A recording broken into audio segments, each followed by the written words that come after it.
First game. It kind of stinks that the first game doesn't have the... Every game has a... Like a 4... Like a... You have the 4 characters, the 4 major characters on the boxes. But the first game does it. It just has Edgeworth, Maya, and then the judge, and then Edgeworth leaning over from the top. First game. Phoenix Wright, Ace Attorney. Game that started it all. This game was first released on the Game Boy Advance, pretty much as a launch title in 2001. Did not have a 5th case in the original release. I would put it as my 4th favorite.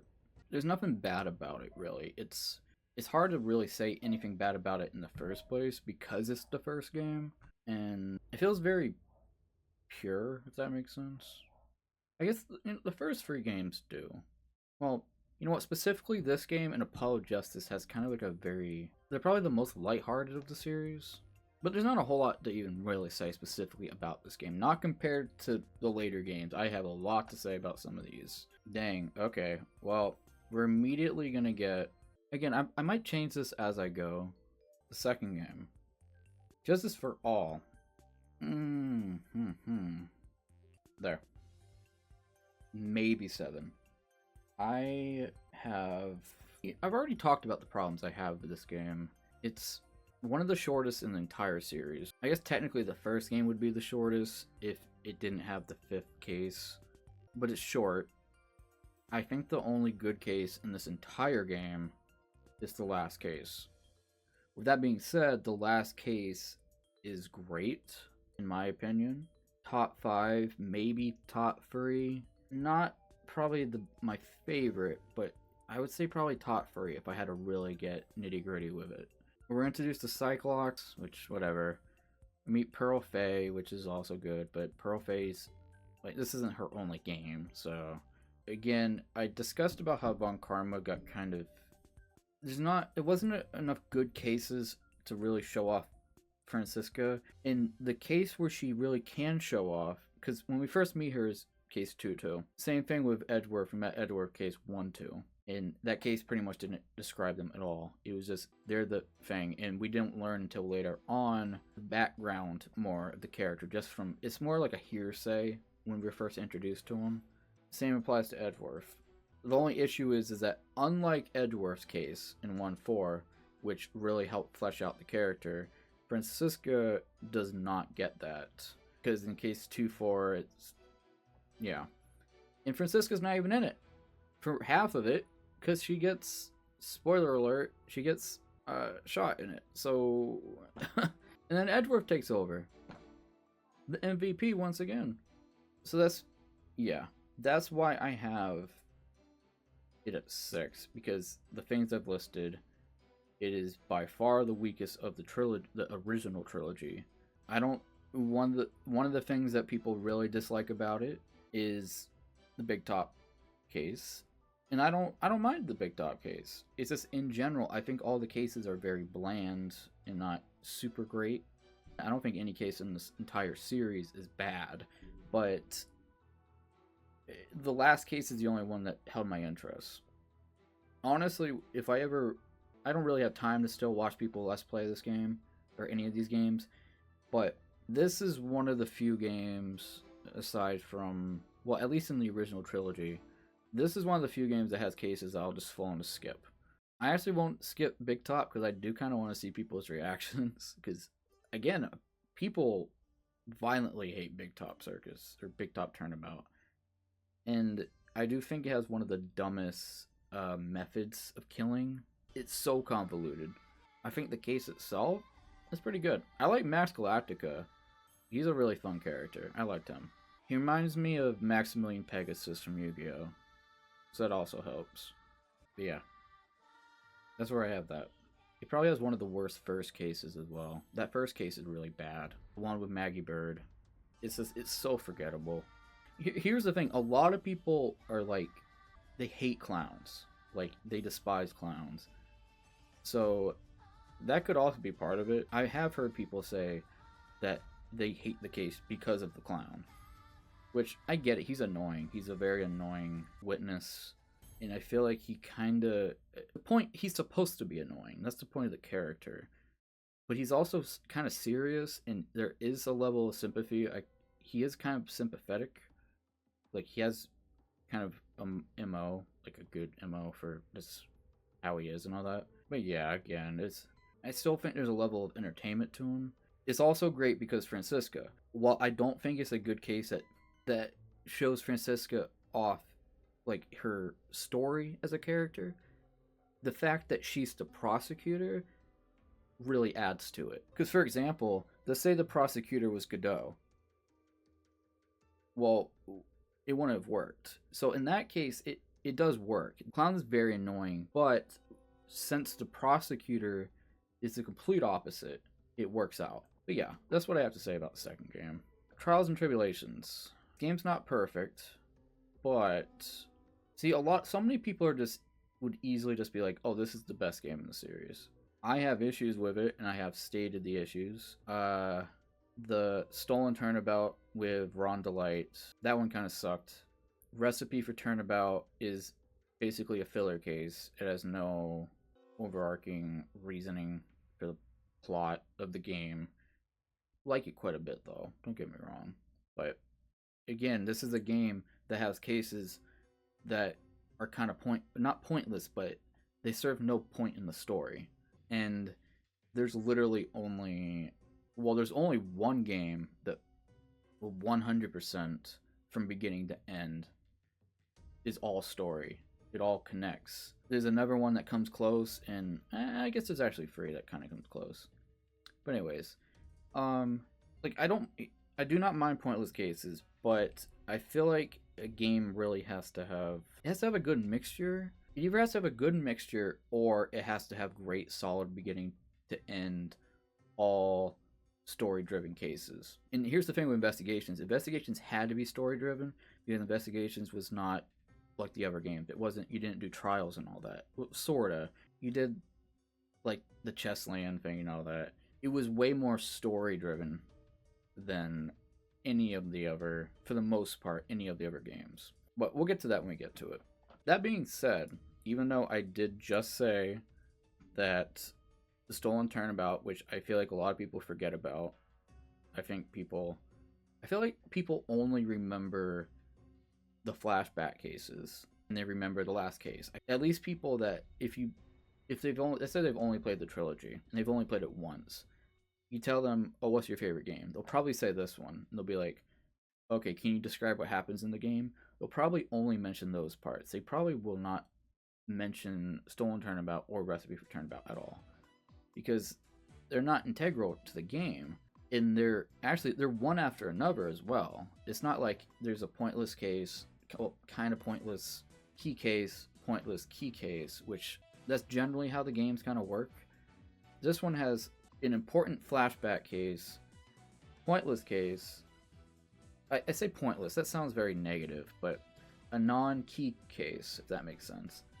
Then another non-key case, then a flashback case that's important, and then a case that wraps the 2 flashbacks together at the end. The way it's structured and the way it's executed at the end, I think, is what makes people say that this is the best game in the series. It's weird, it's like, I have it really high up on my chart I have here, even though I do have it placed right here as 1. I think I would say it's the second best, despite everything I just said that sounds like they're negatives. And hell, I don't even really like Godot, and even with that, even with him being the prosecutor, I think it's still strong enough of a game that I would still probably have it as 2. It's not 1. I think at one point I would have had it at 1, but it's not. I just listed too many reasons, like too many issues with it for it to be 1. So it's definitely either 2 or 3, but for now I'm going to put it as 2. Apollo Justice Ace Attorney. I think it's better than Part 2. Not as good as 1. I can easily say it's not as good as the first Phoenix Wright. But I can also easily say it's better than the second game. So I think 5 is just an easy placement here. A fairly short game. We're introduced to a whole new cast at this point. Emma makes a comeback, which is great, even though she was technically not even an original character within the Japanese releases. but she had so much praise from the fan base that they just kept her in the games from here on out, pretty much. Cause she's in every game. Apollo Justice onwards, I think. She's in Investigations 1, Investigations 2. Is she in Dual Destinies? She was not in Dual Destinies. Oh, okay. Apollo Justice. Pros. Trucy Wright. The overall story of how Phoenix ended up losing his license and all that. The whole build up to that. That's real great. It's our first introduction to Interpol, which then makes a reappearance in Investigations, even though Investigations takes place before Apollo Justice. Again, grown up in the skies in it. I do like Clavier. I did say earlier that he's the least confrontational of all of the prosecutors. He's a little too friendly. However, I think it works for this game. I feel like, let's say you were Phoenix Wright for this entire game. Even though it's a flashback and technically not a case, apparently, according to this the previous tier list, it didn't have it listed. You actually do go against Clavier playing as Phoenix, but let's say the entire game you were Phoenix Wright against Clavier. I don't think it would work as well. This works because this game feels very lighthearted in comparison to the majority of the rest of the games. The magic panties, the stolen panties, that joke was a slow burn, but it was a good payoff. Yeah, it established Apollo Justice, which Apollo Justice isn't like my favorite character at all, but negatives about this. It's pretty short. Again, I wouldn't say Clavier is a negative. He would be a negative if he was a prosecutor let's say if he was a prosecutor in the original trilogy. That wouldn't have worked out. He works out in this. Turnabout Serenade can be an extremely annoying case. There's some parts in Turnabout Serenade which are kind of bullcrap, just for the sake of what they want you to do.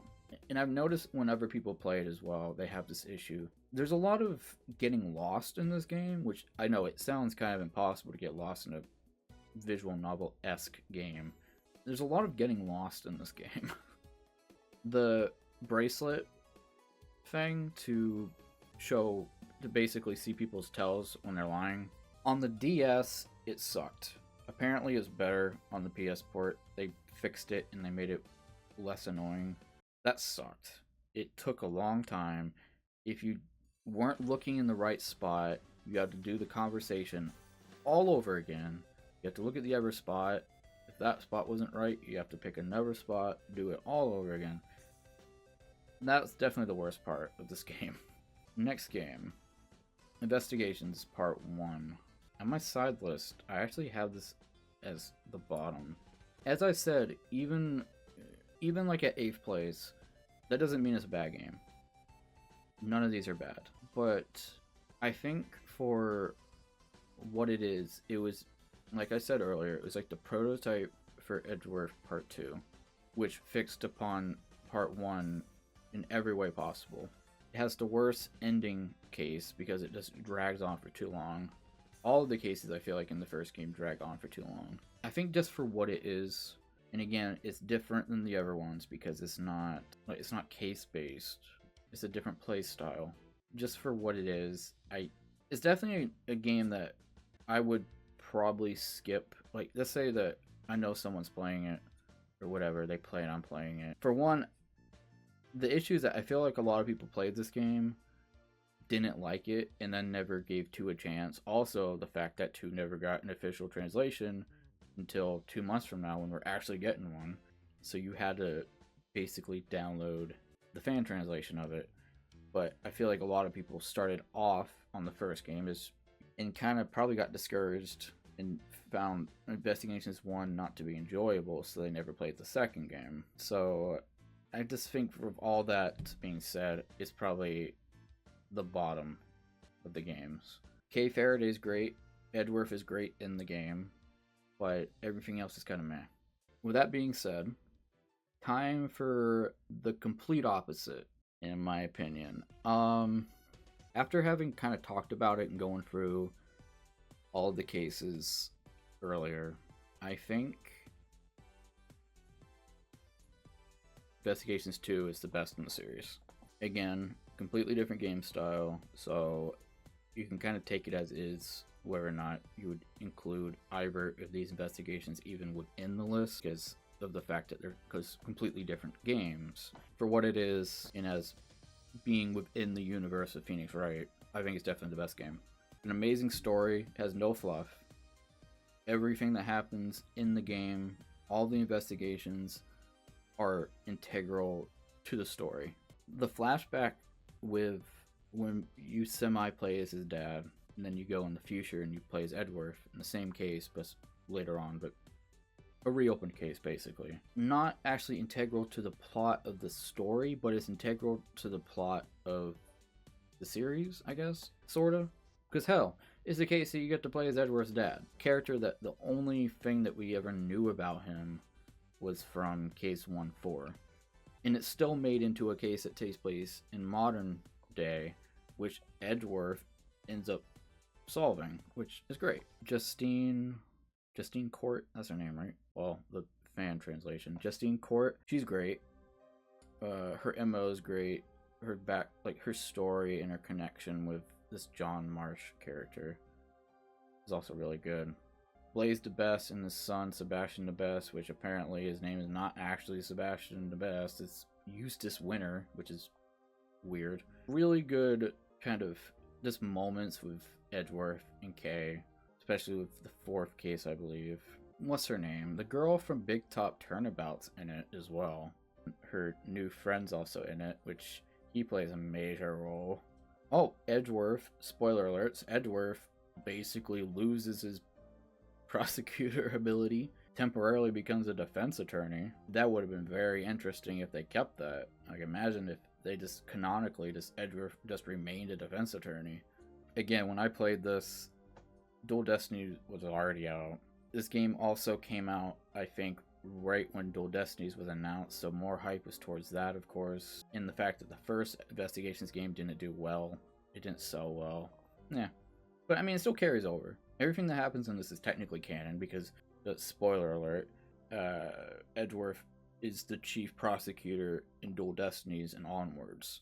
So he becomes chief prosecutor at the end of Investigations 2. I think the only part that gets a little annoying is there's some parts in Imprisoned Turnabout which I feel like could have been sped up a little bit more. But that's it. There's no issues. Even Trials and Tribulations, I pointed out the issues for that game. So here's the thing. What should the best game be? Should it be the game... Yes, I know they're completely different playstyle-wise, but logically, should the best game be a game that has issues and has glaring, not pacing, but just parts that I don't like, or be the game that I honestly don't think there's any issues with? Several times, if I just kind of, on my own, just kind of did list of this, I would always put Trials and Tribulations as one, but nah. Edgeworth Investigations 2, best game. Dual Destinies. Dual Destinies is a game that my first playthrough of it, I was not really a fan until like the very end of the game. When we got to the end, basically the last trial, the last turnabout, I guess. That's when I started to really like the game. I watched a friend of mine play it. No, it was a while after I watched someone else play Dual Destinies. When I did, it was like, outside of the second case is kind of crap. There's no basis for the rest of the game, it's just there. I could appreciate the first case a little more, because the first case does loop back around. But, like, case 3, 4, all great. Blackwell as well. I actually don't think I really liked Blackwell until kind of towards the end of the game. Once you find out a lot more to do with Blackwell, then you learn his connection with Athena and all that stuff. I really like the DLC case as well. That case is a lot of fun. With Sasha and, was it Orly the Orca? That case is also kind of sad, because it's not really like a bad guy in that case. I guess spoiler alert. Yeah, so Dual Destinies is interesting because putting it as my third favorite game feels weird, but I feel like there's a lot of problems with it. Like I said, all the games have some kind of problem, except Investigations 2, which I don't think has any problems. It's definitely not bad in Trials and Tribulations. I would say, I'm also, of course, I'm judging the first game including Case 5. I'm not gonna base it off the Japanese release or anything. Even then, it would still be 4th. I don't think Apollo Justice would be better without Case 5 in this game, but it feels weird. It doesn't look right in my head having it as the 3rd best game. It's like I said, it only really gets good towards the end. The school one, Clavier's there, that one's really good. That's a lot of fun. The power of friendship is literally a thing. I think it's also so high because of Athena. I really like Athena. As I said earlier, this game should have been called, like, not really, but Ace Attorney Athena Sykes, or Athena Sykes Ace Attorney. This is, according to Capcom, considered a Apollo Justice game. I do not consider it an Apollo Justice game. He's on the cover art of the box, only because I don't know who else would be on the box, because Maya's not in it. Pearl's towards the end. Edgeworth makes his appearance at the end. So I guess Apollo has to be on it. But this is not an Apollo Justice game. He's barely in the game. This is... I mean, Phoenix Wright's in the game more than Apollo Justice. And this is a Phoenix X game. It's all kind of in a box. Because again, Athena Sykes, aside from the one case in Spirit of Justice where it's Athena in Blackwell, which that's the only good part of that case in that game. She's kind of just there as a background character. And then they treat her real bad at the Spirit of Justice DLC, where it's kind of like the game jokes about, oh, you're not an original character, get the hell out of here type of ordeal. I don't know, it's very mean-spirited to me. But all that being said, and despite the issues I've literally just talked about with the game, I think almost solely the Athena Blackwell connection and their whole story and the final case and everything, I think it is what allows this game, in my opinion, to be the 3rd best game in the series. As you can probably look or see by the list, there's only one spot left. Spirit of Justice, number 7. I actually think I'm going to change that. I'm actually going to put Spirit of Justice... I know, it looks bad that I literally have the 2nd game of the trilogy second to the bottom. But like I said, none of these games are bad. If I had to rate them, I think that's how I would have it. Let's say we're given like letter ratings. I would say Edgeworth 1 is like S tier, Trials and Tribulations is A, Dual Destinies is A-. Part 1, I would also say, well, Part 1 I'd probably say a B+. Apollo Justice probably a B+. And Spirit of Justice I would probably give a B. Justice for All B-, and then Investigations 1 a B-. So none of them are bad, as I've just said. This is how I rank these games right here. You know what? I need to talk about Spirit of Justice, because I literally did not talk about Spirit of Justice. Okay, Spirit of Justice feels like the most cluttered game of the series. What I mean by that is so many of these cases in this game I had to watch more than once. I had to play, watch a friend play, then watch another person let's play it before I understood what the hell was going on half the time. I guess maybe we can give a quick rundown of what I mean by clunkiness, kind of case by case. The first one, again, not bad. Well, the first one is just a tutorial. Phoenix Wright is in Kurain to meet up with Maya that he hasn't seen in forever. We haven't seen Maya since Trials and Tribulations, like storyline-wise. It does feel like it goes on a bit too long for being an intro case, but yeah, it's not even like the biggest issue here. Magical Turnabout, it's kind of a Apollo Justice and Trucy Wright tag team-ish callback, even though Trucy Wright is the defendant. Our assistant in that case is Athena Sykes. We first meet Nayuta. We don't know anything about Nayuta's connection with Apollo at this point. Just that he's, for some reason, a lawyer from Kurain is in America. Again, I don't quite understand why he's here. He said that his reason is that he wants to learn about the United States justice system or whatever, but This takes place kind of at the same time as the foreign turnabout, which is case 1. So I don't know, Nayuta's just in there for some reason. Emma Sky comes back as well, so it never original Apollo Justice kind of feeling esqueness. Does that make any sense to it? But again, this case has no like hold to the rest of the game. Like, it doesn't affect the story at all. Third case does, however. Third case is the first case that kind of introduced, or the actual story is kind of established to an extent. Once again, probably for the 5th time in the entire series, Maya is usually either captured or is a defendant. Sometimes more than once in a game, but as soon as we meet up with Maya again after many years, she's immediately on the a defendant. Again, 2 people die in this case. I swear, it took me about 4 rewatchings of this case to understand what the hell even happens. This is gonna make me sound like an idiot, but who was Lady Kira? Like, who was literally inside the Lady Kira thing? I'm trying to think, who even was it? It wasn't Amara, right? Maybe that was like, because I know they were theorizing, oh, maybe it was Amara. Once, like, at the end, they're like, well, were you actually Lady Kira? It wasn't her. Was it the wife? The wife of whatever his name is, Trust in Me? No, it actually doesn't matter. We also learn that, well, this was already established way early on. It's just we've never seen it in practice. You can channel men.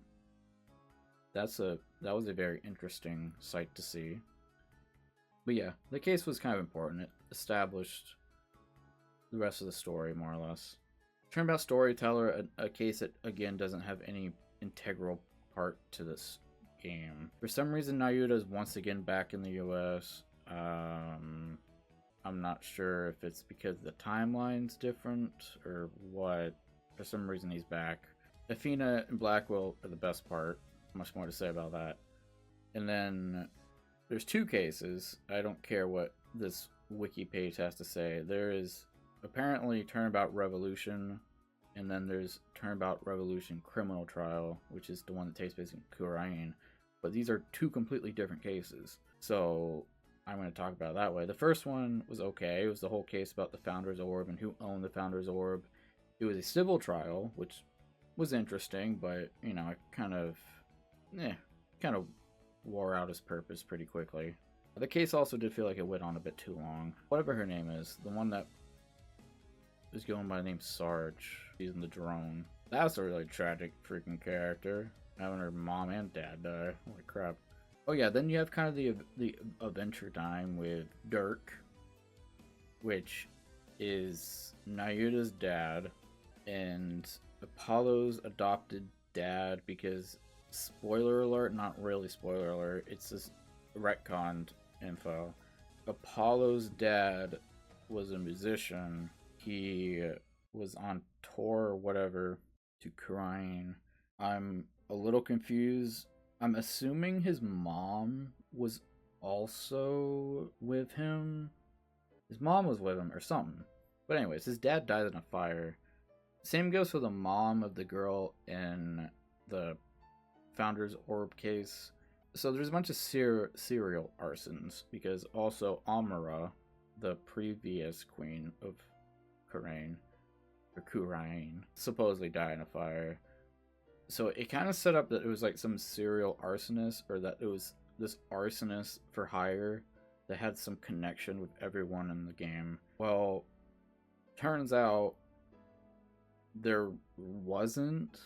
Like, it is never addressed or brought up. It's just coincidence that it was 3 different fire situations. To be fair, the one with Apollo's dad is the same fire that Amara supposedly died in.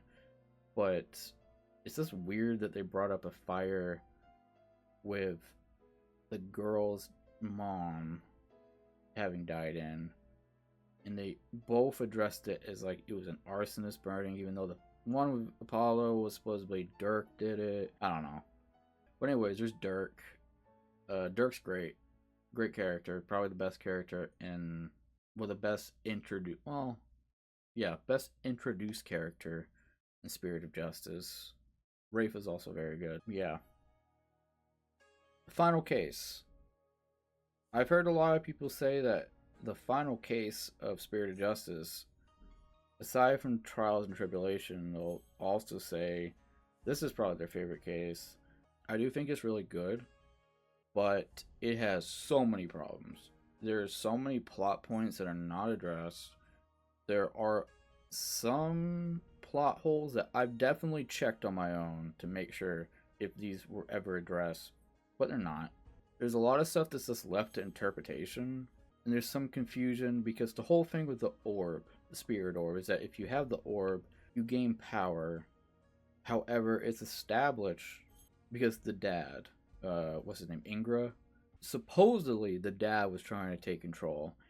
Again, it's never addressed, and I kind of wish they did address it because it felt like this might have been his true reasoning, was that he's trying to take the orb so the power could go to Rafa, but this was never answered. It just kind of made it seem like he actually did try to just take the orb for power, which was odd. He's not actually Rafa's dad.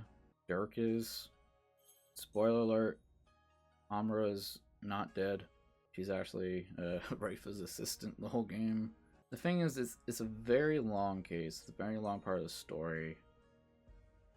But the issue is they keep stacking things on top of each other. So there's like a new kind of like bombshell dropped. However, some very early things are just never addressed again. Very confusing. It took me several playthroughs and watches to understand what actually happened.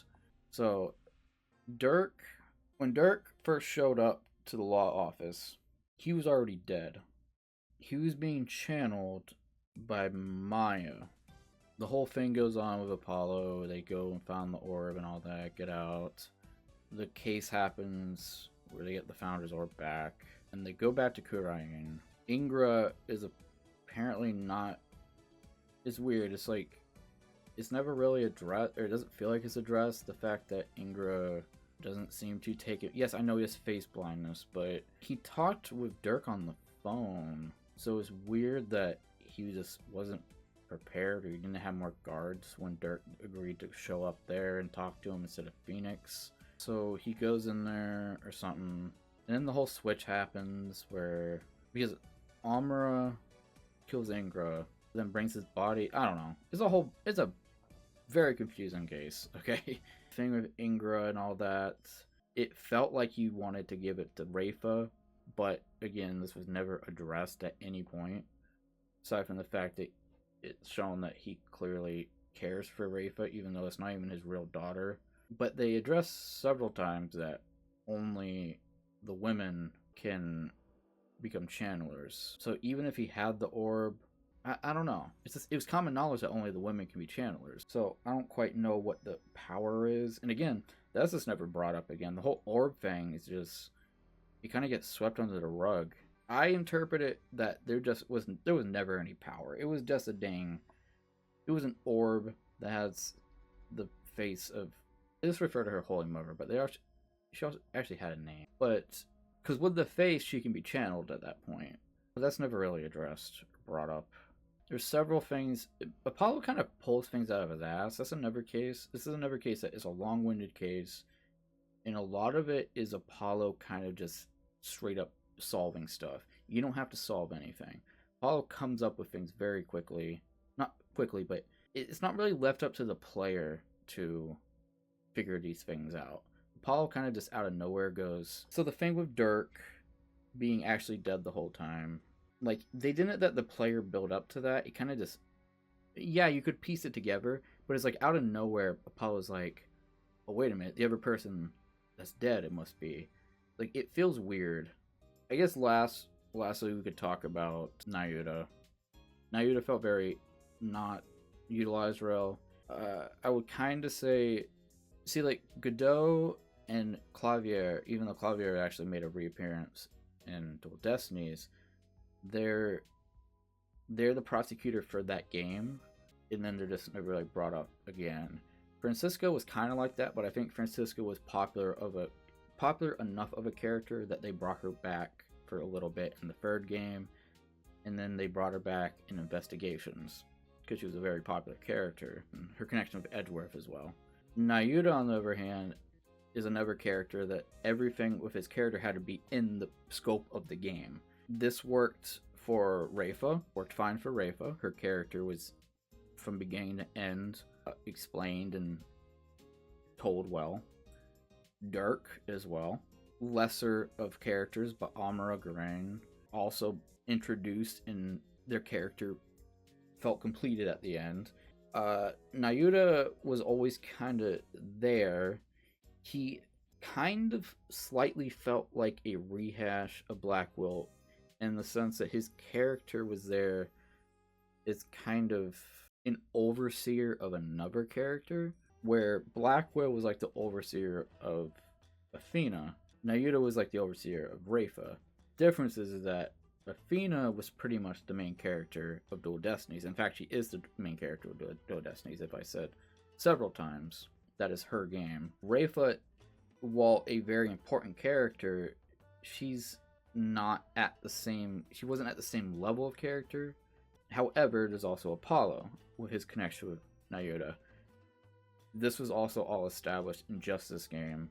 The Kurain and Apollo's connection with it was just added for the sake of this game. His, none of this was pre-set up prior to it.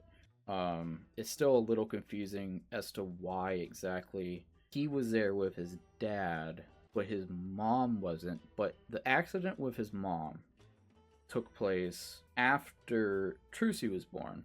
But the event with Apollo's dad, right when Apollo was born, she became a musician after the accident.